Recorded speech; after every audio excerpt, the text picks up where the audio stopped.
So just to kick us off then, so you do a channel on YouTube called Absolute Audits.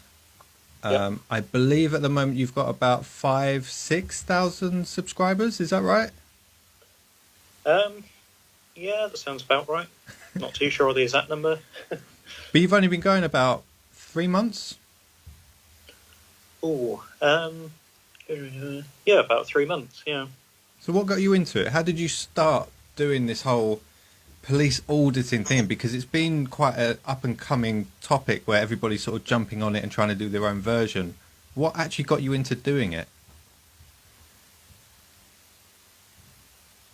Something that's always kind of interested me at the back of my head, kind of, campaigning for your rights and going to protests and things like that. So this was just something that clicked with me. I was watching these videos and I was thinking, I could probably do this. It's incredibly out of my comfort zone to go out and do something like that. I'm quite an introvert, so it kind of was a way for me to kind of push myself to do something out of my comfort zone that actually I was interested in, and I thought I could do well. Because I noticed that on quite a few of your videos, like you say, you're quite an introvert. You're not. You see a lot of other videos where some of them are quite aggressive when they first start, especially. They come off as almost not controversial, as something harsher than that, essentially. And it's almost like they're trying to antagonize the police and entice them into a confrontation. But you're quite the opposite. You very much wait for them to come to you, say something first, and you kind of respond to what they're saying, as in sort of instead of leading the conversation. Yeah, and I mean, I think I kind of watched a few before I started, and I kind of had that perception that a lot of the time the police were reacting to what the person has done, as opposed to reacting to the fact that they're there filming. So the filming itself then becomes kind of the background issue, and then the police focus on things like public order. And I mean, I try and let them cock it up for themselves. More often than not, they do, and I don't need to do anything. And I like to just see where they take it without guiding it too much, which is why you'll never get a strong kind of viewpoint either way with my videos, I think. So I'll never kind of, I don't know, I'll never argue my point with them over it. I'll just let them speak, because more often than not, they say something completely comical. As I said, cock it up for themselves. Yeah. So, I mean, as most good stories start, it's a matter of you see something, you go, I'm sure I could do a better job of that. But what was it exactly you wanted to get out of doing these videos? What precisely was it you wanted to show? I mean, obviously, like you said, you like to see if they cock it up and see what they do, but what's kind of the message you want to get across to the public? Because that is where you're putting it to.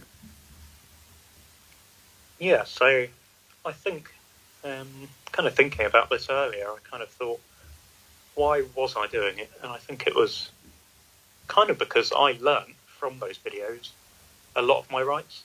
And I don't recall any time in kind of education or anything like that you're actually told of your rights. So I think we're conditioned to kind of fear authority, and we just kind of bend over for them. And that's why I think it draws people with a big ego, because people just do exactly what they tell them. And I think I really want people to start knowing that they don't have to just bend over to these people, and you can stand up for your rights.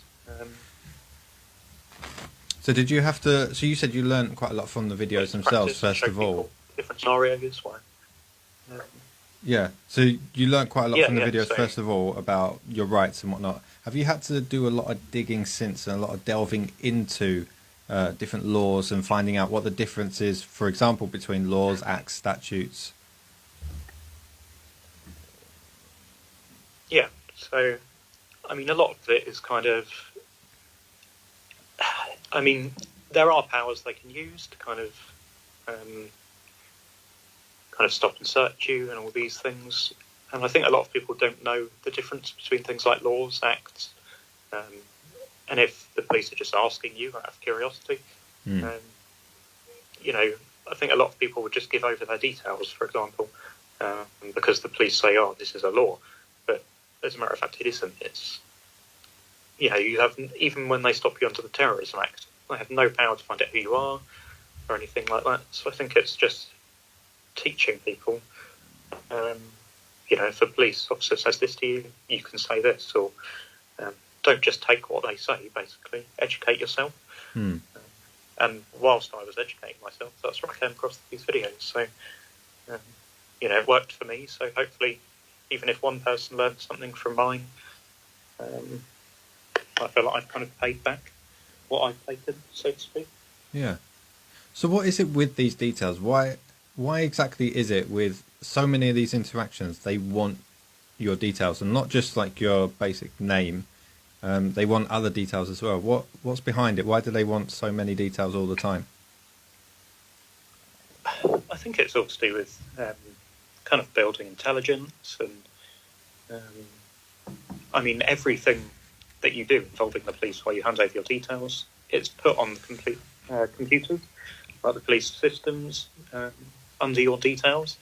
So even if you're pulled over for, you know, a tail light or something out, they run through your details, and there it'll come up with, "Oh, you were stopped for a bit of public order," or "You've been antagonising the police, so we're going to do this." And I think it's just so that they can get a good idea of who you are and whether they're going to behave like a tyrant towards you, or because I mean, I do not think that any police officers are impartial. You know, they're supposed to be impartial, but I think with things like gathering intelligence about you, that's so they can make predetermined decisions about you, how to deal with you. Or I'm not really sure what their complete rationale is, but that's just my take on maybe why they want to get everyone's details all the time, even when it doesn't seem to prove a purpose. Whatever. I don't understand their logic all the time. So essentially, you're playing a guessing game as to what it is they want and why they want to have it and what they're going to do with it. Yeah, and because I don't know what they're going to do with it, and I do not trust their systems. You know, they've had data leaks and things before. So it's kind of like, well, if I don't need to give it to you, why would I? Why would I put myself on a system which doesn't have any positive benefit to me? You know, the only way that could ever impact me is negatively. There's no positive benefit of the police knowing about me, is there? Well, a lot of people would argue that point. So what is the ramifications of not giving your details to the police? What exactly can happen to you? And is it quite precarious to even put yourself in that position in the first place, where you're stood outside, for example, a police station, and they're going to come out and speak to you because they clearly are a bit testy with the whole people filming outside? You know, what kind of happens when you say no and they decide that's not good enough? I mean, I think it varies by the individual. You know, I watched one yesterday where a bloke would not give his details for a COVID fine, which he's within his rights not to do. And the police officer started behaving like a child. And I think it comes down to like a battle of wits, and they go back to like primal playground behaviour, where it's kind of like they're not a police officer anymore. They're just trying to obtain something from you. But there's nothing they can do, so to speak, if they're talking about consequences. There aren't any, unless you've committed a criminal offence. And then they have the right to find out who you are. But until such time you've done that, there is nothing they can do. Often they'll threaten you with arrest. Or, in my case, I've been detained so that they can search me for identification. So that can happen, but just make sure you don't carry identification with you. Because despite a lot of the search laws, you know, Section 43, they're not actually allowed to identify you through the search. It is. So they're not allowed to directly identify you just through the search itself. Oh, we lost connection slightly there. Are you back with us? Yeah. Yep. Lovely. So you were saying that they can't directly ID you through the search itself. Yep. Yeah. So it's in the legislation that they are only allowed to search you for terrorist-related artifacts, and they have to be able to tell you what they're looking for before they search. And searching just to identify you is unlawful, and they're not allowed to do that. So if that's the case, then if it's unlawful when they, so say for example, because you record everything, that's the beauty of what you do, and what a lot of others do. Essentially, is you are there recording everything, so it doesn't leave much to the imagination or leave it open to interpret. It is there as evidence. You've got video recording of it. So where they use what they're saying is their powers to search you, if you find that they've searched you just to get ID, what happens then? Realistically speaking, nothing. You would be within your rights to complain. And I mean, you could complain from the stance of professional standards, or you could complain from the fact that your human rights to privacy has been breached. So you can go down you could actually go down a subject access request route and find out what they've done with that information, if they've put it on the system, which of course would be unlawful. So there's lots of things you can do, but ultimately, whenever you complain to the police, it's investigated by the police. So in my experience, nothing happens. Nothing. So it's not so much they use a third party or someone that has no ties to either side. They use their own employees essentially to investigate a claim against themselves. Yeah, so they investigate themselves. So it's usually a sergeant or an inspector. And I mean, in my experiences, it's always been an inspector. But I find that reading through the response to the complaint, it's very they write it in a way to kind of make themselves completely innocent. And it's written in a way to perceive yourself in the wrong. So they kind of twist what actually happened and kind of word it in a way and to make you out to be the bad guy, if that makes sense. So, right. I mean, you can go down the route of the IOPC, they're an independent body who investigate, but I don't know too much about them. But I do know that there's a lot of corruption that goes on within them. But they're not something that I've looked into too much. Okay. I've only ever complained at a local level. I've never complained to the IOPC. Not yet, anyway. So for example, like you're saying, they are essentially, if they, I want to try and put this right. So we say they try and ID you by using the powers they have to search you, and then they ID you that way. You said that's unlawful, right? Yep. So if that's unlawful, what then happens to their position in how they're dealing with you as a police officer? Because if it's unlawful, that means they're breaking the law, which then surely turns their role into becoming a criminal. Yeah. Which seems very sketchy area. Like it's not an area you kind of want to be sat in. No, especially when whatever they do will more likely than not have any consequences. So that's where I think the camera comes in really handy, because I think if I didn't have a camera on, what are they going to do? I think that having a camera on will get you out of a lot of trouble, because if they're willing to, break that law or abuse with that power, what else are they going to abuse and do? And more often than not, there's 2 or 3 of them and 1 of you. So without the camera, you just wouldn't have a leg to stand on. So I think it's really important, even if you're not an auditor, to just stick a camera on. You don't have to tell them it's recording. You don't even have to point it at them. At least get a vocal recording. It's just so important. Have you ever had an instance where your camera's stopped, like you've stopped recording and they know you're not recording anymore, and something more sinister has happened while there's no recording? Not as yet, because I tend to try and not stop it at all. But there have been instances where I think if we go on about my Midhurst one, I was recording, some outer shots, and things came out really quickly.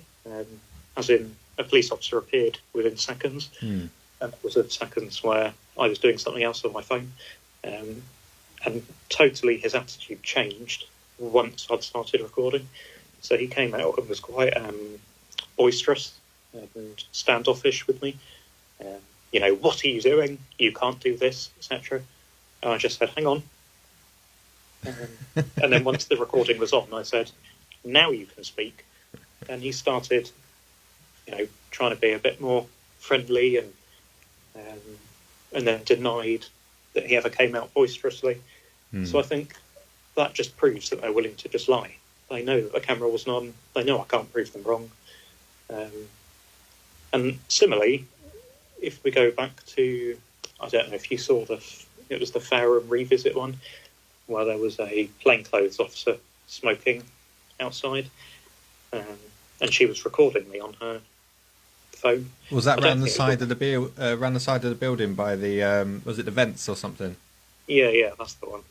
And so she was recording me, but as I got my camera out to record her, she quickly stopped doing it. So then it became a bit of a tit for tat. There have been a few comments, you could have made this up. I could have done. The difference is she was working for an organisation, so under GDPR laws, she couldn't be recording me, and what she has recorded, I'm entitled to. So I have submitted a request for that. So we'll see, because she knew that wasn't recorded, so she could say it didn't happen. Whereas if my camera was rolling, she wouldn't be able to do that. So that's another instance where behaviour changes once the camera goes on. She also didn't identify herself, if I remember correctly. She almost blatantly refused to do it. Yeah, just as I was approaching with the camera, she shoved her ID badge down her top. So from then on, I knew that she wasn't going to identify herself. I, to this day, don't know whether she is a constable or if she's just a civilian staff member. But she did have a police ID card with a photo. So that led me to believe she probably is CID or something. Where does that fall into their remit then? Because are they supposed to ID themselves to you? Are the police force... Is that something that they have to do? It is, yes. So they have to provide you with their number. There's a lot of myths and things that go around on some of these videos that they have to provide you, their name, number, all of this. But there is actually no expectation for them to do that. However, they are supposed to provide you with their number when asked. Almost like a professional courtesy. Yeah, and prove that they are police, I suppose. And that only applies if they're in uniform. So the police uniform classifies as ID. So they are tasked to provide you with 2 forms of ID, their number and their uniform. So if they're not wearing a uniform, like the lady in the video, they have to then provide you with 2 forms of ID. So that can be number, name, number, station, anything like that. So she broke her own codes of practice then, because she should have provided me with 2 forms of identification. Without flogging a dead donkey, I think the term is, or a dead horse, a dead dog. I don't know which one it is. Flogging some sort of dead animal. I think it's a horse. Okay. The whole laws, acts and statutes. So you said they are different, and you said certain things that they like to make out that are laws, they're not laws. Can you, in your own understanding of it, determine the actual difference between them? Oh, it's a really hard one, because I've asked a few people, and a lot of people make the same claim that there's a difference between laws, acts and statutes, but it's very, very few people that can tell me definitively what the difference is and what a law and an act and statute is. Yeah, so, I mean, I'm not an expert, but my understanding is acts are kind of sub-points in law. So you'll have a law, which is a more broad term. I think that's right. And then acts is kind of different things you can do under that law, which are in themselves potentially illegal. Mm-hmm. So you can have, you've got the terrorism 2000, that's an act, and then within it you've got sub-points, different sections. That's another thing. Yeah, it's all very complicated, and I mean, yeah, I'm not an expert on kind of, or claim to be an expert on anything like that. I kind of know things that I need to know, so I know all the legislation and acts around the Terrorism Act, photography. I've got them printed, and I carry them with me to all the audits, not only to show to the officers, because I don't think a lot of the time they're interested in looking, because it hurts their ego. It's more also for me to refer to, because I kind of found that although I know everything, once you're confronted by the police, I think only people who have been will explain it's quite a stressful situation. So certain acts and laws might disappear out of your head. And in the past, I think that's affected videos where I've not been able to quite say the right thing, or I've kind of not been sure about something, so I've not pushed on it. It's almost like red light fear, I'm guessing, because whenever I do these podcasts, at the beginning I did write out a short monologue to start one of my podcasts, and as soon as the camera switches on I get red light fear, which is I will forget anything that's in my head, and even if I've got premeditated questions for you, for example, or something written down, it's completely gone from my mind because I know there's a camera on me.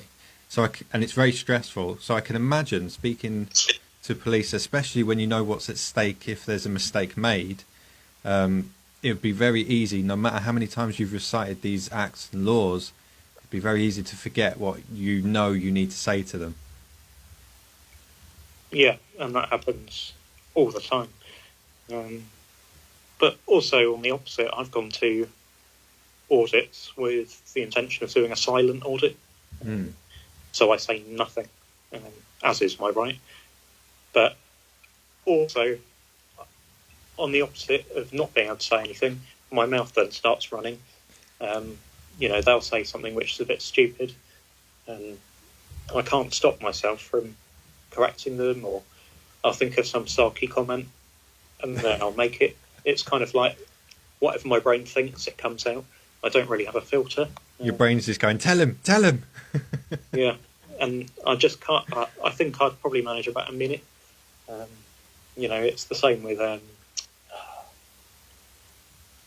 gone out of my head now. Penaki News. How could I not remember that? Penaki News. He's intended to do silent audits, but he's exactly like me in the sense he gets verbal diarrhea. And you they say something, it's really hard not to correct them. So... Has your mouth ever got you in trouble while you're out there? I think... Sorry, just having a drink.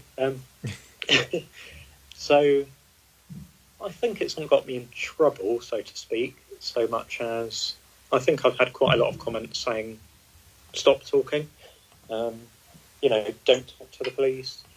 And I think I'm kind of 50-50 on that one, because I do want to speak to them on a human level. That's just natural to me. When someone speaks to me, I want to speak to them. But I guess sometimes I do get a bit caught up. And maybe in the past I've given away too much information than I intended to, or have said stuff that perhaps I wish I didn't say. Looking back at the footage, and yeah, so it's not really got me in trouble, but I do think it could. So I do need to rein it in a bit. And I mean, I'm going to do an audit tomorrow, so I'm going to try my best to kind of keep it as minimal as possible. I was going to ask you where you're going tomorrow, but is that something you don't really want to say before you go out? Yeah, I won't say tomorrow. I won't say where I'm going, just in case something happens. Or I've seen some people's videos where they'll ask their live feed commentators to basically say where they should go next, and then they'll tell them at the end of the video, right, I'll go to this one next because so many of you said it. And then the next day they turn up and the video is just them going, yeah, we knew you were coming here. Yeah, and that's one of the reasons I don't want to say, because we're not getting a natural kind of reaction then. I want it to be completely sprung on them, and have no way of preparing or anything like that. So I imagine you would hold the police to quite a high standard, wouldn't you? Yeah. With that in mind, you call yourself Absolute Audits, and a lot of people call this whole field auditing, and an audit would suggest you would have something quite structured and planned, that you would go there to be testing them on certain criteria. Now, obviously, you're not in any official body. That's not something you're trying to claim at all. But is there anything that makes you think that yourselves and other people in your field should hold yourselves to just as high a standard and account as you do the police? In that, for example, and this isn't to sort of put you on the spot too much or sort of say anything against you, just a few times in your videos I've seen you sort of, as they walk away, you'll make another comment, and it's almost a little bit antagonizing, like you want them to come back and carry on. And other times you call them names. That this might be, like you said, on a human level. This might just be your brain's just, you're in a stressful situation. You just want to put it out there, what you're thinking, how you're feeling. But if you're going out and doing audits per se, should you not be holding yourself to just the same high standard as the police themselves? Yeah, definitely. I think.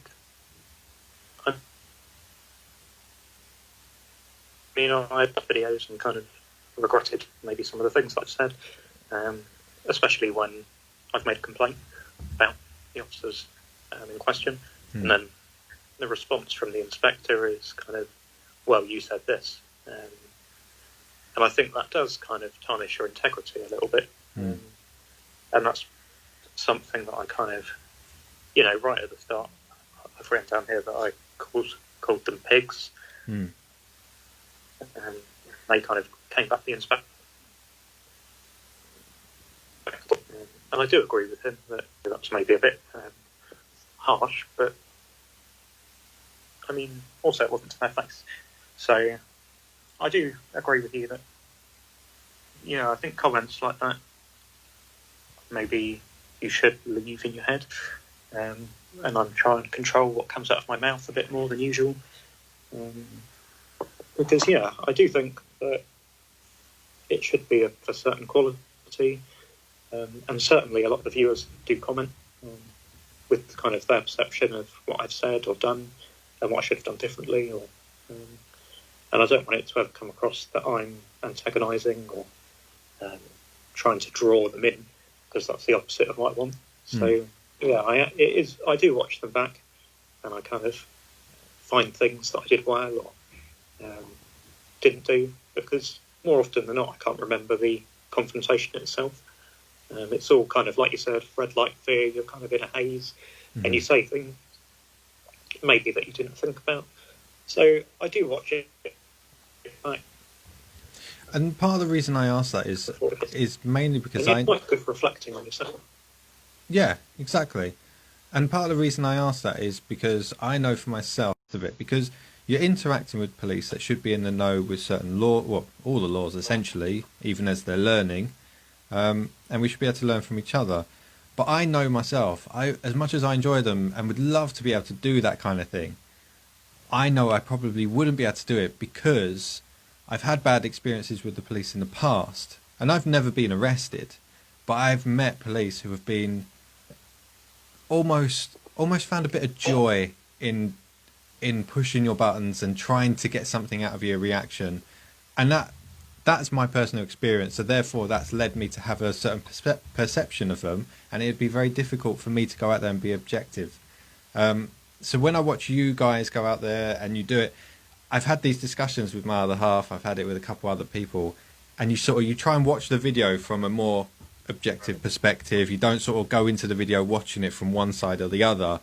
And at times, I'm still rooting for you guys because I want you to be able to show what is right and wrong, and if they are taking liberties with your civil liberties, essentially.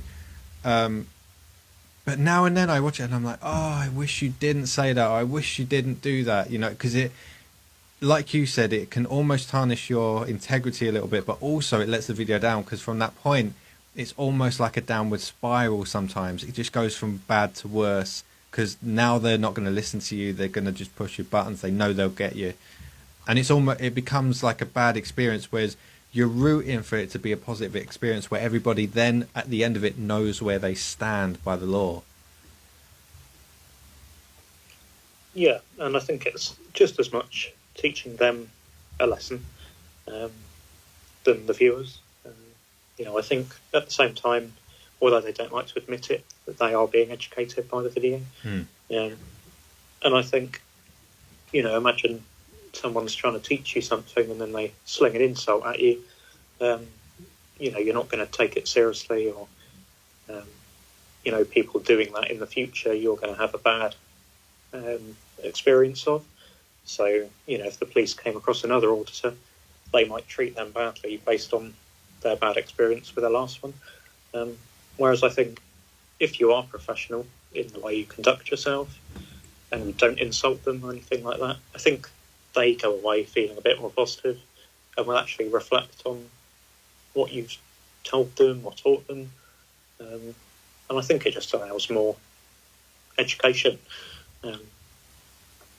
as well as making it a bit more professional and consistent as well. People like consistency when they watch channels, and people know what they like. So, some people might prefer auditors who are a bit more aggressive and boisterous, which is fair enough. That's kind of their prerogative to behave that way, or that's how they wish to do their audit. There is no correct way to do an audit. Well, no, that is the thing, isn't it? There is no correct way of doing it, because you're not in any official capacity. You're out there with a camera. You can do what you like and say what you like and just see what happens. And I mean, that's the reality of what they have to deal with. We are kind of going in portraying kind of Joe Public, so to speak. You are a random individual. This is how the police treat them. And, especially with youth of today, so to speak, you have kind of people who are a lot more aggressive towards the police. They don't like them. So they do have to deal with young people who behave probably a lot worse than an auditor would ever behave. Yeah. So it does kind of, I guess, having auditors who behave in different ways, it does show how the police respond to different types of people. Because if we go in there professional all the time, that's not what they're dealing with on a daily basis. So we're not getting a real understanding of how they behave. Whereas I think if there's auditors who behave in different ways, you're getting more of a clear picture of how they react to different kind of personalities. So it almost creates an argument in a way that maybe you should go out and act in all different ways, and maybe, not just go out there being nice, or like you said, turn up and just stand there silently and see what happens. I suppose there is an argument for both sides, essentially. Yeah, definitely. Yeah, not much more to say on that, other than I agree. Okay, so going forward, obviously, because you're going to carry on doing more, I'm guessing do you quite enjoy the interactions? Do you just find it maybe something to help you build a bit of confidence? Because you said, like yourself, you're an introvert naturally. So is it something that's actually maybe aiding you in sort of bringing yourself out more, or is it just enjoyment? Or I mean, yeah, I do enjoy doing it. I feel kind of a light feeling when I've filmed and edited a video, and I know I've got something to put out to people. I feel kind of joy from that. So, is that a cat? it is a cat. I started off when I very first started doing the podcast. Our cat Ivy, she used to just sit on the cushion in front of me on the table, but she's been outside. She's soaking wet. She's just come in crying at me. Sorry about that. She looks like she's going to settle down, so hopefully she's not going to interrupt us too much with her opinion. Right, where was I? I was completely distracted by the cat now. Yeah, essentially with whether you enjoy it or, I suppose you were saying you were learning. Everyone was learning together. Yeah, so I kind of like putting content out and seeing how people react.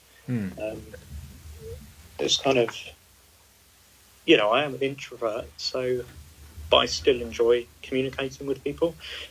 So although I don't like to go out socially, I still like to interact with people kind of like this over Skype, or I find it quite cool when people from Australia or something comment on the videos and say, "Hi, I'm from Australia.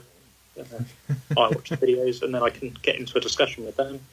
A lot of people from other countries send me emails, so it is quite a good way of keeping in contact with people from all over the world.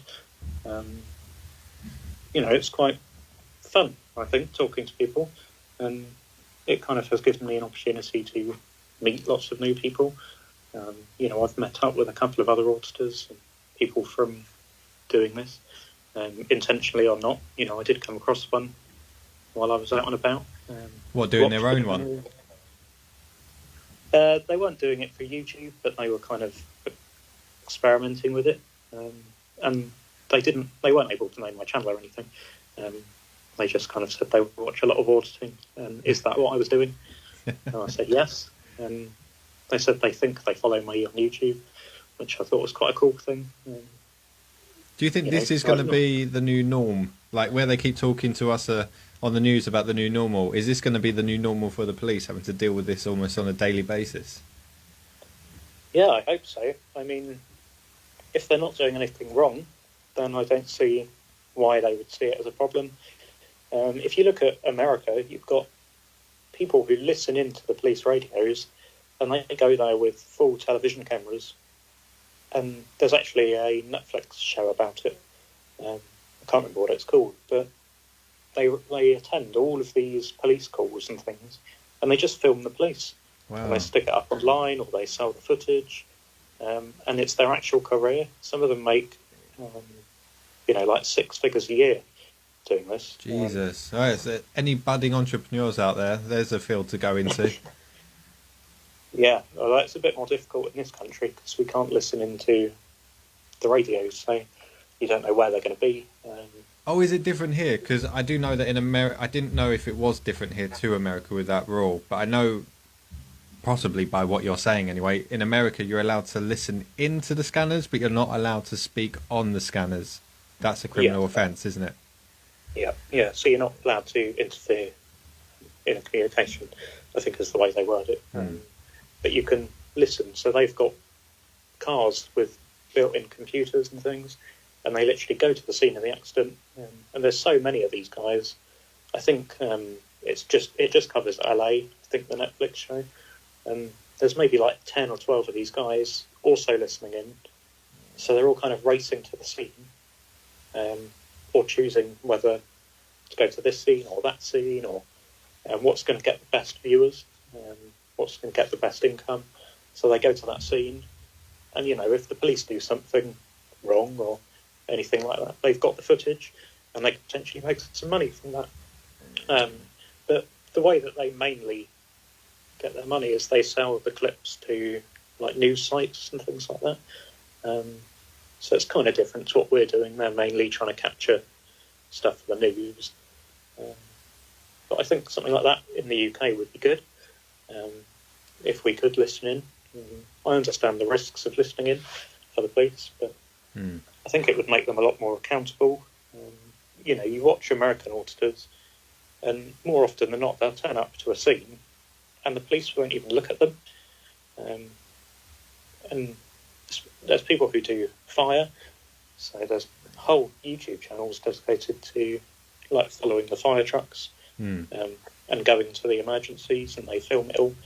And I've watched probably about 50 of these videos of American firefighters, and not once has there been a negative interaction. You know, a couple of the times the fire guys have said hello, but more often than not, they don't even see the camera guys. They're too focused on what they should be doing. Yeah. Which is how I think the police should. That's what you'd hope to see, isn't it? Yeah. Like, if I'm a photographer, I don't want you to speak to me. I just want you to carry on and do what you're supposed to be doing. You know, don't let me distract you. It's like the old argument they come out with of, you know, when I say this is how our tax money is being spent, you know, there's 4 or 5 of you guys standing around here because I'm filming. And then they try and tell me I'm the cause of that tax money disappearing. I say, well, you don't need to be here. I'm just a photographer. I'm gathering the footage. So I think it would, in answer to your question, I've gone off on a tangent, but that's absolutely fine. I think what my kind of perception of how I would most liken it to anything else is like paparazzi. So the police, you know, now are getting the celebrity treatment. Yeah, except it's not a nice thing for the celebrities, so I imagine it's probably not the most nice for the police, but it comes with the job. You know, it's like when you see a celebrity moaning about the paparazzi all the time in the comments, you get, it comes with part of the job. And I think the same should apply to the police. You know, when you sign up to the police, you know that you're going to be a target for cameras or anything. You know, you already know that when you sign up to the job, so don't then moan about it. You know, it comes with it. You know, it's like a chef moaning that he occasionally nips himself with a knife. You know, it's kind of, it comes part of the job. And you knew that when you took it up, so don't moan about it. Straight away, what popped into my head there was a chef moaning that it's hot in the kitchen. Yeah, I don't know, I've just been watching some Gordon Ramsay. So. See, he's feeding into your subconscious, isn't he? Yeah, he is, yeah. So on the back of doing these audits, have you had any consequences come your way? I.e. any problems with the police relating to doing the videos that have come later on, not necessarily while you're out there in the moment of it, but has come back to almost haunt you? Yes, and I think, you know, when I was arrested and the video didn't go up, but I was actually outside HMS Collingwood in Fareham, and that's where I was arrested under Section 44 of the Terrorism Act, and they actually managed to identify me through my car, and so that's another thing I'd say, park far away, because they have cameras everywhere. Yeah, they found a car key on me, so, you know, they said they'd find out who I was through my number plate anyway. Wow. And just tell them who I was. So I did give them my ID in that sense. I wasn't carrying ID, but I told them who I was and confirmed that that was my vehicle. And although it was unlawful, the stop was unlawful, so any information they gathered from me should not have been entered into the police computer. So I should not exist on the police computer. but I do, because the next day I received a missed call at about 5:30 in the morning, and didn't know who it was from. And then I received another one, and they'd left a voicemail, and it was a police officer wanting to speak to me. And I thought, how have they got my phone number? So they managed to get your phone number just by getting your name and details. My ID and everything, yeah. Wow. So that means that they'd actually entered my car details and the personal details I gave them onto the system, even though the arrest was unlawful. So there should not have been a crime report, and there wasn't a crime report because I've submitted a request for it, and it doesn't exist. So the fact that my information's on the system alone is unlawful, and I have submitted for it to be deleted. And actually, I did not speak to them on the phone. And then the following day, 2 police officers, well, a PCSO and a police officer, turned up to my address, where I, again, didn't answer the door. And he then spoke to me on the phone. He calls on a withheld number. I answered it, and it was a police officer from the Fareham police station. Wow, that's pretty scary, actually, having them get your details like that and then just turn up. And did they say what they wanted when they turned up, or did you just not speak to them at all? We just didn't even go to the door, as if no one was in. I've got security cameras so I can see who's there. And I mean, they knocked, and within about 10 seconds they were gone again.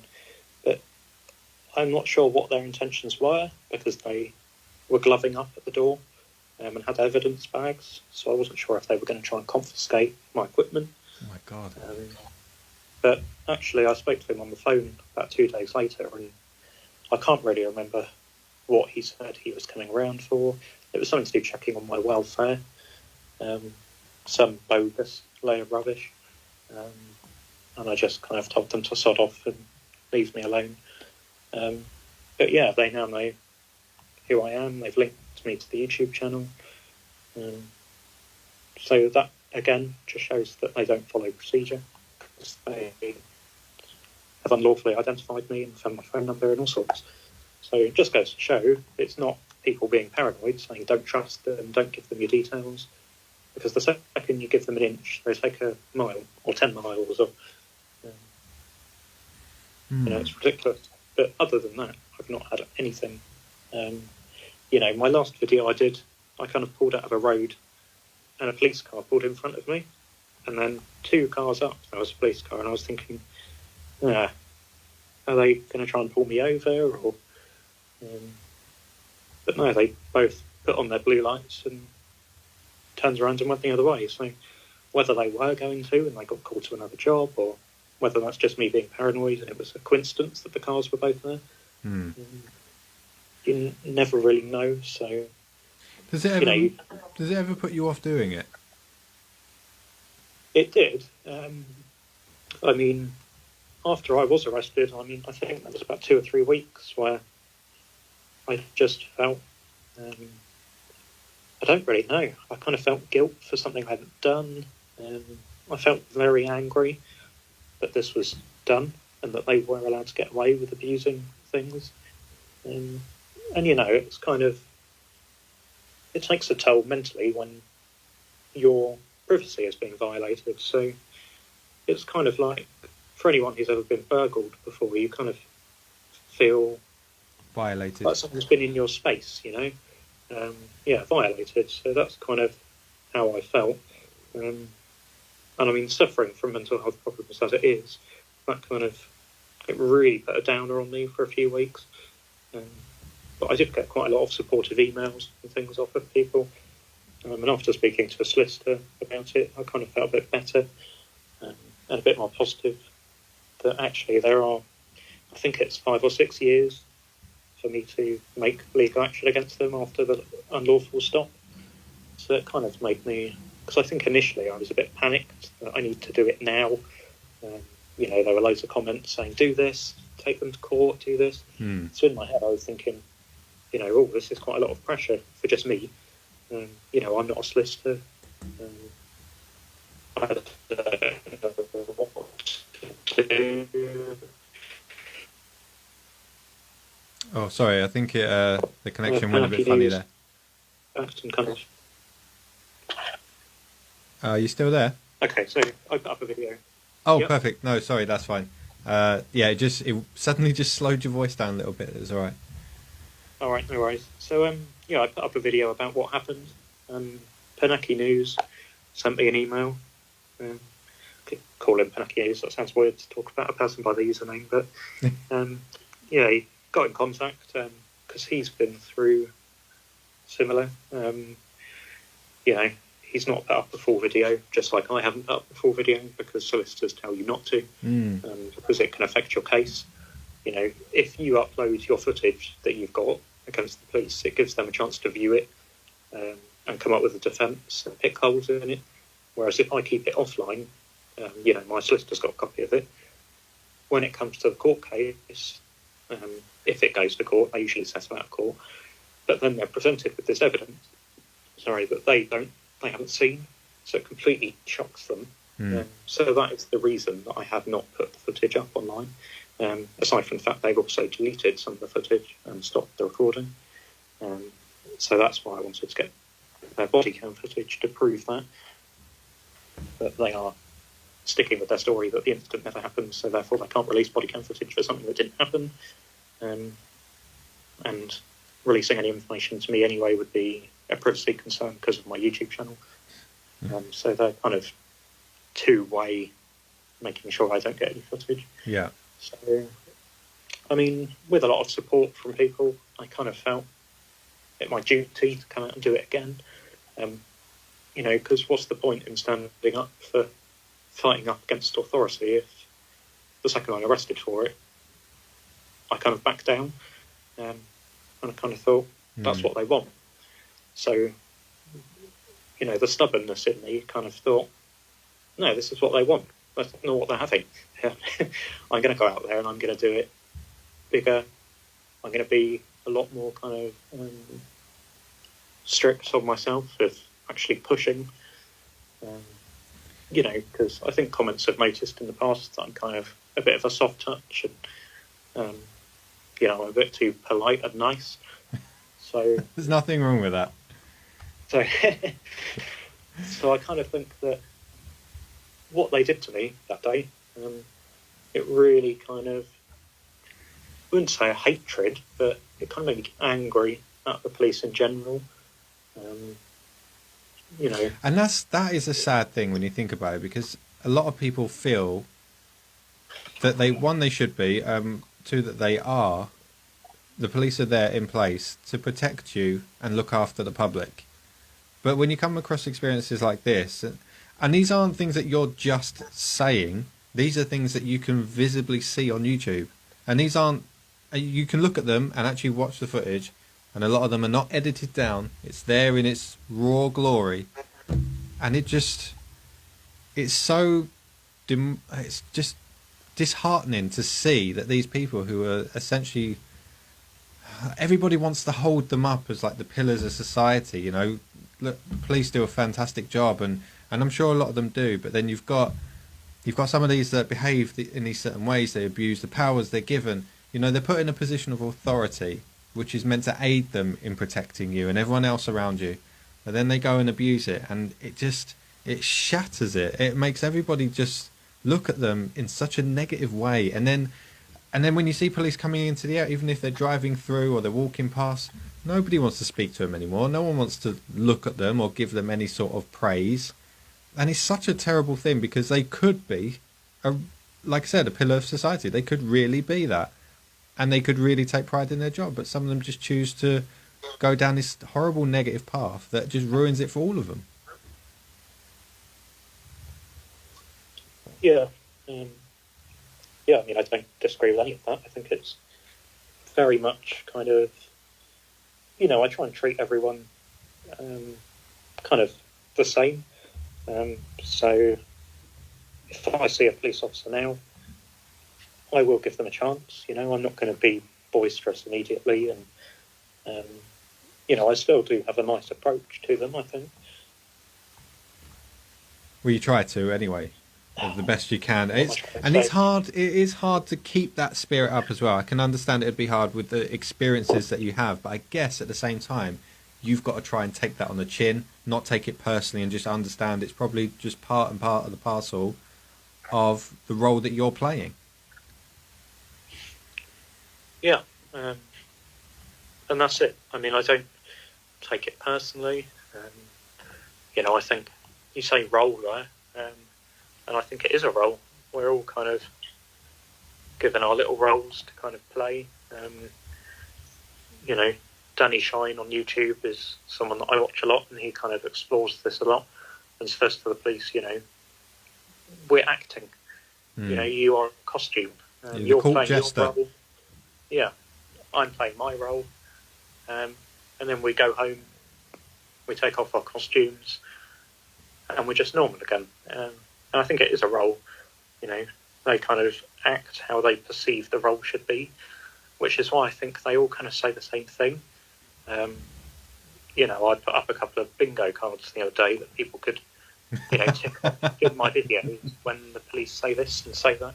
And they're so predictable, and I think it's because they all, I don't know whether they're all watching the same kind of bad 90s training videos that you can kind of conjure up from working in factories or something, or they give you rubbish training videos that are like 20 years out of date. And is that why all the police kind of sound the same? Because they're all still watching the same VHS tape over and over again? Or is it that they are like auditors? They're watching the videos, but to learn, what should they do? Or I don't know. That would be a really sad use of police time if they're then having to review these videos just to see what they should respond afterwards. It's just, you think, oh my God, there are so many more better uses of your time than that. But the only way I can suddenly view this whole thing is it's becoming like the cheesiest musical you could ever think of. And it's like you've got the auditors on one side saying, am I being detained? Am I being detained? Or singing it. And then you've got the police on the other side saying, what is it? Today's climate or something like that. And it's just the current climate. Current climate, that's the one. And you just think it's turning into a cheesy musical. Yeah, that's it. And I mean, it's like they have a script. Or buzzwords or something. Maybe they are playing my bingo game. Maybe they're trying to get a full house. They're watching your live videos in the office, and they're on the radios just saying, "Say this, say this." It seems that way sometimes, doesn't it? Because it's just like, how can so many individuals repeat the same thing? And I mean, maybe it's a stark kind of comparison. I watch a lot of things about kind of Soviet Russia and North Korea, and when you talk to a citizen who is kind of part of this weird kind of world where they're indoctrinated into it, they all kind of say the same thing, like, our leader is great, and people who blatantly are starving, and you say, what about the food? The food is fantastic, and they all kind of say exactly the same thing. To make their great leader sound good. Yeah. So it's almost like the police are all kind of saying these same indoctrinated phrases to make themselves sound good. This is what I've heard other people say, so that's what I should say, rather than use my brain and think about what would be good to say right now. That's a very bad trait in a police officer, I think. They need to be able to judge situations, think for themselves. Anyone who repeats the same lose any kind of will. They're just regurgitating the information they're being told. They're regurgitating the information they're being told instead of actually doing what a police officer should and investigate, essentially, and learn and figure out what is right and wrong. And actually, if you think about it, as our society moves on, we move into new eras, the old rules don't necessarily apply in the same way. So they should constantly be learning and not just regurgitating these lines, because they don't always stand up to the test of time. Yeah, and I mean, that is Yeah, and when I went to Bognor Regis, I mean, I handed the sergeant who came out, he was a massive gentleman. That's all I can think of about that. He kind of reminds me of like Greg Davies, the comedian. Right. He was just so like tall and kind of, considering he was in a position of authority, you kind of think, he's going to know what he's talking about. He's going to, but he wasn't, and he started regurgitating things, which was a sergeant. Yeah. They're all saying the same thing because that's what their leader is telling them. But I mean, in regards to him, I can't remember what my point was going to be actually. That's it. I gave him a copy of the guidance for photographers from the College of Policing. Yeah. And it was from 2010.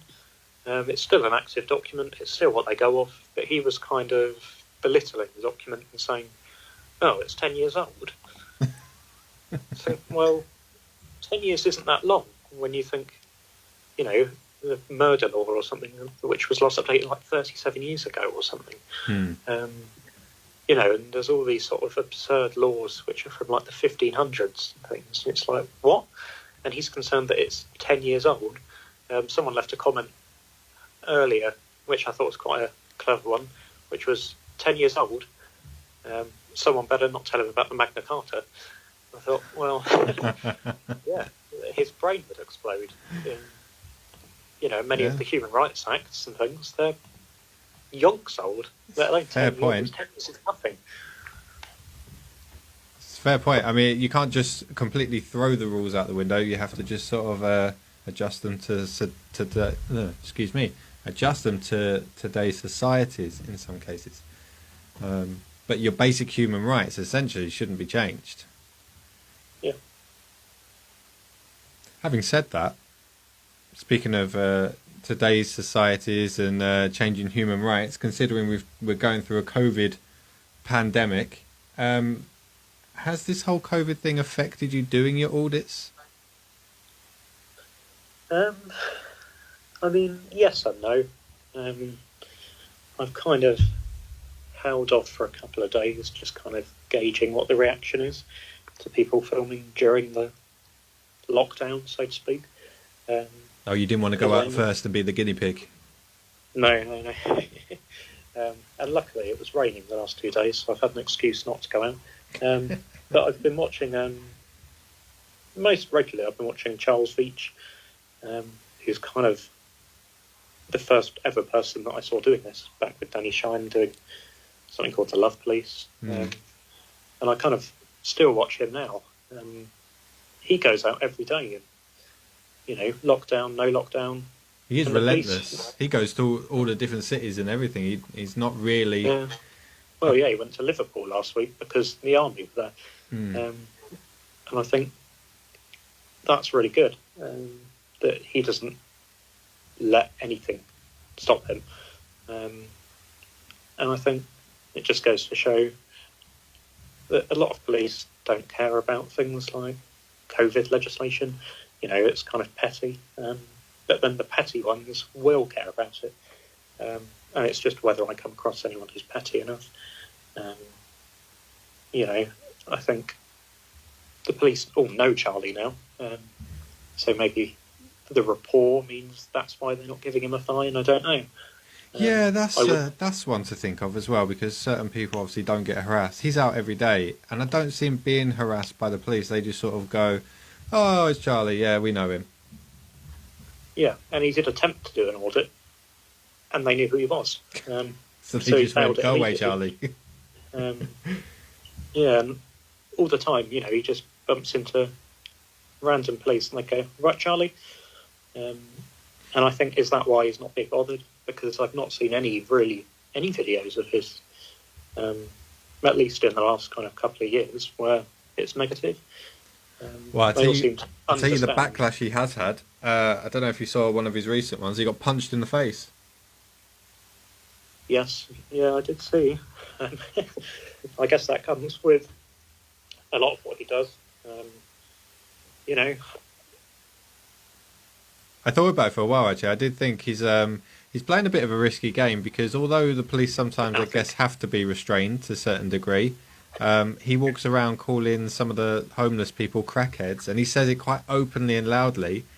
And then he got punched in yeah, the face by a proposed crackhead. Um, yeah, and that's why I would say maybe he had that coming. Um, if I called a crackhead, I would expect probably to get a smack in the mouth. Although But it got more sinister than that. He was going to talk to somebody. I think he said it was a young guy who was a preacher or something, and he was going to speak to him once he had a coffee or something. But this person that attacked him, there was a few of them, and they attacked this guy that was a preacher as well. And apparently, he got beaten up badly and put in hospital. And Charlie couldn't confirm it, but he mentioned that he might have got stabbed. yeah, I do. All that, actually. Yeah, and I mean, I guess we might receive updates about that. Um, I'm not sure what went on there. Right. It definitely doesn't seem like a city centre you would like, or town centre, or wherever it is. If I'm Yeah, honest, it kind of just reconfirms to me. I've said for quite a while. I feel like people forget just how dangerous the world is, and maybe it might apply to people on social media more because where you get these people that they call like keyboard warriors and stuff, you do see some memes now and then that some of these guys don't know what it means to be punched in the face for something you've said. Maybe they would sort of change their attitude a little bit online. And it does ring true sometimes. I think people have this misconception of a comfort behind your computer screen or your phone, and they forget how dangerous the world really is once you go out there. yeah, and I think that's true with everything. I mean, a lot of the time I get comments saying, one commented the other day saying, "Oh, come to my local police station in my country, they'd batter you," or and then you get people saying, "Oh, I'd have done this differently," or "Oh, don't do that. You should do this." And then I go on their channel and they've got no videos, and it's like, well, if you claim to be so good, and you know what to do, go and do it. It's all well sitting behind a keyboard and telling me what I'm doing wrong. Yeah. Go out and do it differently. Prove to me how it's done. To be fair, though, if they're telling you people get battered outside their police station, I don't think I'd want to go there and film it either. Well, no, exactly. Although I do see it as a bit of a challenge. That links into what I'm doing tomorrow. Yeah. I don't really know how much to say about it. I mean, I guess one of the reasons I'm going to where I'm going tomorrow is because a viewer suggested this as a location a while ago, and it kind of came into my mind, and I thought I'm going to look it up on Google to see, what, as I normally do. I'll go on Street View and have a little look at, kind of familiarise myself with the area, and popped up is a review. You always get people review police stations and things on Google, and one of the reviews said, I can't remember exactly what it said. It said something like the security on the gate are absolute tyrants or something. And I thought, oh, red flag to a ball. I'm going there. I'm going to go and find out what these guys are really like. And see how much of a tyrant they are. Challenge accepted. I wonder sometimes if this doesn't become a bit of a corrupt field, or could it become a corrupt field at some point? Because, like what you just said, somebody suggested going to somewhere where they're absolute tyrants. So you're almost expecting something bad to happen or something that would be good for a video. And I just wonder if some people do it deliberately just to get the views, and they're not really interested in. Because I have heard murmurs, because I've spoken to a few different auditors. I'm trying to get more of them to speak openly like you are. And personally, I think it's fantastic that you've just come on here in the first place just to speak about this. I think one is particularly brave because, especially with it being a live video, you are put on the spot and you are there to answer certain questions, which aren't always easy. But some of them, they do come across as they're just doing it for the money. And now and then a police officer will react to them and say, Have you not got a better use of your time? Or blah, I'm sure there's not many people watch this. And then they'll react and start saying things like, I make more money doing this than you do on being a police officer. I guarantee that. And they're almost like gloating about it. And I'm thinking, that doesn't come across very well. So is there a risk? Have you met people that maybe are not good for this sort of field that you're working within? I mean, without trying to cause any drama or anything. Oh, you don't have to mention names or anything. We don't need any sort of EastEnders episodes. Yeah. And I think, it's each to their own. People do their own thing. I try not to be too critical. People do their own thing in their own way, and that's fair enough. But I mean, it can pay well. I'm not going to lie. If you do a good video, you can earn a decent amount of money from it. But YouTube take a cut. Google take a cut. So it's not the best paying job. I certainly wouldn't call it a job, so to speak. Not yet. Could you even class this as a job? Depends how well it pays you, I guess. I kind of feel like anything you enjoy doing isn't really a job. That's It'd be true. handy if it paid the bills, which it currently doesn't, sadly. I can't speak for auditors who have a lot more subscribers than I do, but I can see the appeal. Is that the overall goal for you? Is it going to end up paying the bills, do you reckon? Not to obviously delve too personal into your personal life, but the reason I ask, right, is not that particular question is not to put you or anyone else on the spot. Everybody has a right to make money out of something they're doing, okay? And I don't see any shame in you saying, if you were to say, yes, I'm hoping for it to pay the bills or I'm hoping to make a living out of it, there's no shame in it. It actually, I think, if people were a bit more open and honest about some of their intentions, it might make their reputation a bit better. So, like I say, it's not to put you on the spot. You don't have to answer that, but it'd be nice if people understand more of what's going on, why you're doing it, what's everything that's involved in it. Because if you hide certain information, I just feel like people can then build their own viewpoint on it and start saying all sorts of slanderous things about you. Yeah, and I mean, there's no point in people being secretive about it, because anyone can go online and find out how much YouTubers make. Obviously certain people with more advertising-friendly content, your Zoellas and all those other people, of course they make millions because they make that are purposely friendly to everybody. But my kind of videos, auditing, you don't tend to get a lot of advertisers who maybe want to associate themselves with things like that. So you already have less of a chance of making money than, say, someone who's not doing something like this. So whether it could ever pay the bills, I'm not really sure.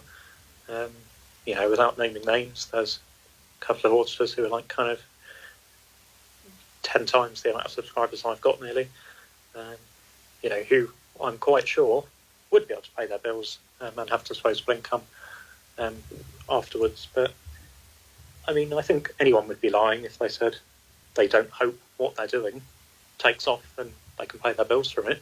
Of course, that would be brilliant. And then I'd be able to focus all of my time into doing this rather than trying to pay the bills otherwise. And this, at the moment, is on the back burner, and it's only something I can do when I've got free time. So, there are benefits to it. Obviously, not having to work in a shop or do normal jobs would be a benefit in itself. But I'm certainly not doing it for that reason. When I started doing it, you don't make money. You have to have 1,000 subscribers and I can't remember exactly how many watch hours or something. That's the thing. Because I noticed on yours you've got. This is purely from a jealousy point of view here, because I've only just recently started doing the podcasting, and you've got, like I said, about 5,000-6,000 subscribers. You're getting tens of thousands of people watching your videos. You've only been going a few months, and I just look at that like, wow. I wish I could get this to take off that quickly, because I would love for it to pay the bills. I'll be open and honest about it. I think it'd be great. Doing this full time would be fantastic.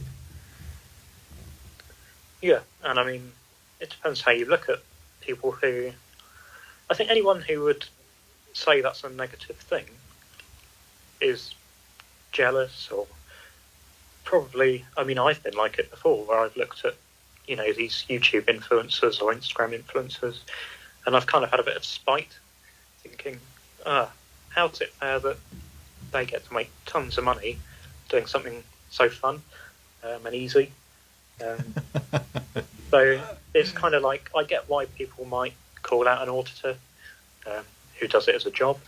Yeah. They might go, oh, well, you're making money doing something you love, says the person in, a job that they don't like. So I can kind of see it from that point of view, but obviously I want the channel to take off so that I can do it full time, because it's something I really like doing. It's something I'm passionate about. I've got loads of ideas for projects and things that I'd like to do, but it's something that involves my full time. And I wouldn't do something that's only half job. I'm pretty much a perfectionist, despite what one of my recent videos might show you, as one of the clips was flipped, and loads of people are going, your video's mirrored. So that really bugged me. So it's like, do I take it down and fix it and lose 3,000 views? Or that's it. It's kind of like, I don't know. But I just took that down as a learning experience. It won't happen again. I'm a perfectionist, so I've got lots of things that I want to do with the channel, but I would never put out or commit to anything that I don't think I can put 100% of my effort into. Yeah. So I'd love to do something creative like this. Of course I would. But at the same time, if you took away my income from YouTube tomorrow, it's not going to change my life massively. I'm not going to stop doing it. If you said I can never make any money doing it, I'd still do it. I just wouldn't be able to do it to the extent that I would like to do it. I'm not doing it for the money, so to speak. That's just an added bonus that comes alongside it. The money is what gives you the freedom to be able to do it, really, or would give you the freedom to be able to do it full time and do it in your perfect vision, I guess. Yeah, because I would, I'd love to travel around to, I get so many emails of people, it's hard to reply to them all sometimes. Some days you get none, and then you wake up one morning and you've got like 8, and you think, oh, who's been speaking about me? And it's all kind of people saying, can you come down to Plymouth, or can you come up to Manchester? And so many nice people offering, we'll put you up in the spare room and things like that. Oh, really? So lots of nice people out there, but, it's also, I'd feel bad taking it, so I'd kind of want to be able to support myself in a hotel, or I don't know. Well, that's all right, because if you ever had to give your details over to the police, you just say, I'm staying at this address, and the police go there. Personally, would appreciate that. Although it might give them an opportunity to make a video. But yeah, I mean, if I had a decent income off of it, I'd be able to afford the travel to these places. Trains are really expensive, as I'm sure I don't need to tell anyone in this country. No. For me to travel up to London and back. Well, that's the thing. Like you said, people will say, oh, this is easy or whatnot. There are costs involved. Even starting small, there's always a lot of costs involved that maybe you haven't thought of at the beginning, or you just haven't accounted for, really. So you do need to, even if it's a hobby, it can become quite an expensive hobby. Yeah, that's it. And, early on, I kind of, I'm going to go out and I'm going to buy a gimbal. I'm going to improve how my videos look. Because I do take a lot of pride over things like that. So when I got a gimbal stolen, although I know people want content, and doing it by hand is fine, and maybe it might make me sound snobby saying I don't want to do it without a gimbal, but once you've given someone high quality, you don't want to then go back down to low quality, so to speak. That's it. I think it's fine. It's just my personal preference of, I take a lot of pride in what I put out. So, I mean, in total, I've spent, but the first gimbal I bought was about £120, and then the replacement was 70. So, there's costs like that come with it. The editing software, there's monthly costs and subscriptions, and, actually travelling to these places. I'm from West Sussex, but a lot of the videos I do I do in Hampshire, because I've not really spent a lot of time in Hampshire, and it's somewhere that I've always wanted to kind of look around and explore. So, you know, I also take it as an opportunity to visit places in Hampshire that I've never been. But that doesn't come cheap, you know. I've still got to travel around, you know, so I'd say the average time I spend travelling to a video is about 50 to 60 minutes. And, you know, that costs money. You know, I have to pay parking, and, you know, if I'm getting a train, I have to pay for a taxi and a train.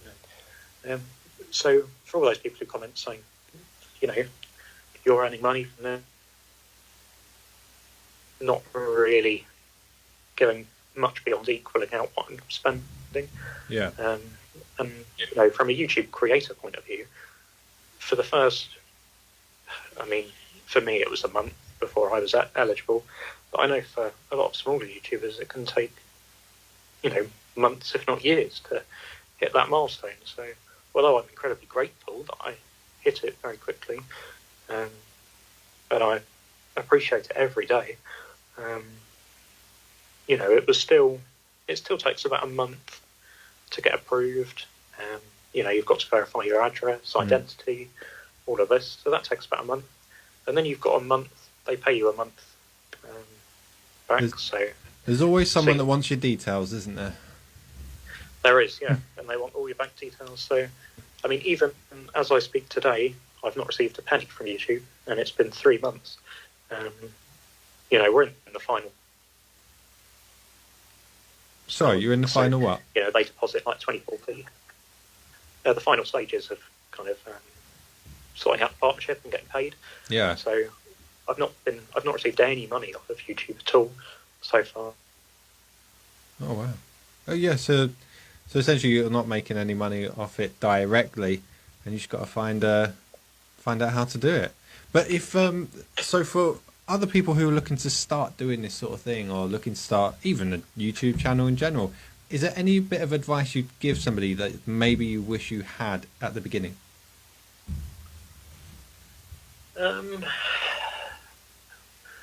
It's a good question. I think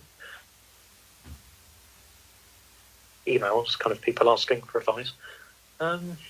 Biggest piece of advice that I would have taken would probably, I'd say I'd be a bit more confident. You know, be confident. Know that you're in the right. You know, don't worry about, you know, getting into trouble doing it, because there's nothing they can do, really, legally anyway.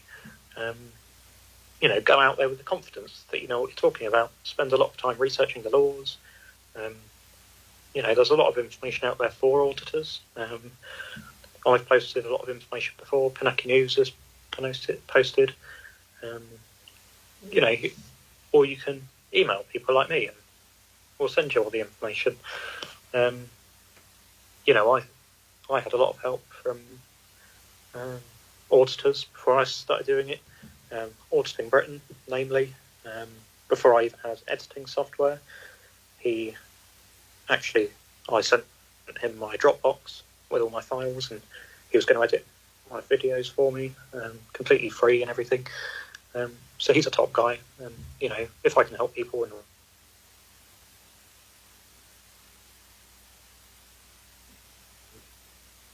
so yeah, I think the best advice is be clued up, know that you're in the right, be confident, and just try and have fun with it, because don't take it too seriously.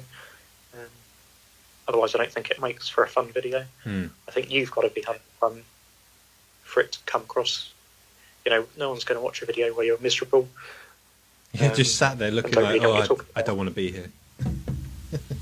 Yeah, so I'd say do it if you've got genuine intentions and interests in it. You know, if it's something that's really piqued your interest. When I think about auditing, I get excited inside of me. You know, it's a passion for me. It's like music. You know, talk to me about The Cure, and I could go on for hours, you know, but talk to me about auditing and I can go on for hours. Yeah. But it's like, it's a passion. And I think you know if you're passionate about something. And if you're not passionate about something, there's no point doing it. You know, if you're not going to enjoy it, just because you think it's the fad, or it's something you think you should do, or maybe you're trying to do it for money, or I'm telling you don't. There's not a lot of money. Don't be drawn in. But if you're genuinely interested in it and you're passionate about doing it, go out and do it. And you don't have to upload your first audit. If you're not happy with it, learn from it, go out, get better. I did a lot of role playing with myself and with a sibling who also watches these videos. So before I even went out, I'd kind of argue with myself. I'd, play devil's advocate with myself. Yeah. If I say this, the police might say this. So then what am I going to say? So when I did first have my experience for the first time with them, lost my auditing virginity, so to speak, was in Cardiff. Okay. I was with the person who I'd been practicing with. So it was kind of like I'd done it before, even though I hadn't. So I'd say that to someone, if you can role play with someone in auditing or in any other way, role playing, so almost like joining the like-minded community and practice, really. Yeah, and if you're not happy with it, don't put it online. I've done videos before that I've deleted because I thought, the quality is not really good, or it was boring, or I sounded uninterested because I was, so I didn't put it out. I only put out things that I'm happy with at the end of the day. I've edited a video before and had it on unlisted. And I thought, if I'm moving and ahhing over it, I probably shouldn't. Well, can I just say, you've actually been a fantastic guest on this podcast today. Thank you. I try. And as I said before, I think you're really brave for coming on here talking about it, because it's not an easy thing. Some people who I've spoken to have been very put off by the fact that it's going to be live, and I won't post the questions to them beforehand, so they can just give me a well written out answer. So thank you very much for joining us. I think I'd like to speak to you again. I'd like to speak to more people in your field. I think it's great. Thank you. Yeah, I think it would be quite a good thing to do, some sort of Zoom or something like that. We could film with maybe a few auditors, and we can kind of put points to each other. And that would be fantastic. I mean, if you know the guys like AB and that, I'd love to have them all on the show, and you can all sort of have a bit of a debate together. I think that'd be really good, and it would be a great spectacle for the public to see, to really start to get an understanding. Yeah, definitely. I think something like that would be quite interesting. I've spoken to quite a lot of the auditors on email and stuff, and played a bit of devil's advocate with each other, and discussed things to do with auditing. And I think it is an interesting topic, and I think, auditor or not, everyone has their viewpoints on it. Yeah. And I just think it's such a massive can of worms once you open it. And there's just hours and hours of kind of what if this, what if that, So I think, that'd be quite interesting. I might see if I can organise something like that. That would be fantastic. I have once before done a 4-hour podcast, so if you guys can spare the time, I would happily have you on. That sounds daunting, but then I think we've probably been speaking for an hour and a half now. Quite easily, actually. Like I said, definitely, I'd love to set that up with you. Let's see if we can do that in future. We're going to leave it there with the podcast tonight, but I'm looking forward to speaking to you again. Thank you so much for coming on. No problem. Thanks for having me, and thanks for anyone listening. I will post the links to your channels and everything for everybody to see as well, and you can go check out Mr. AA from Absolute Audits in action.